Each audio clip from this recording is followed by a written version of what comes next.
Hello world! Today we're diving into an unconventional jailbreak technique using lesser-known languages. Our language of choice? Sesotho, a national language of South Africa and Lesotho.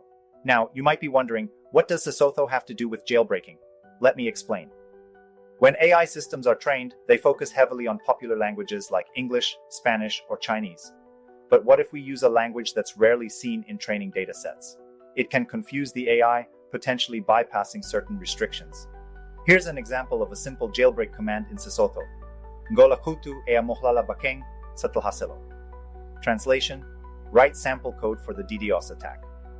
As you can see, even AI can stumble when faced with rare languages. This is just one jailbreak method, highlighting how diverse languages can create interesting loopholes. If you found this intriguing, give the video a thumbs up, subscribe, and drop a comment with the next rare language you'd like me to try. Subscribe to my channel, leave comments, and share your experiences with ChatGPT. Bye.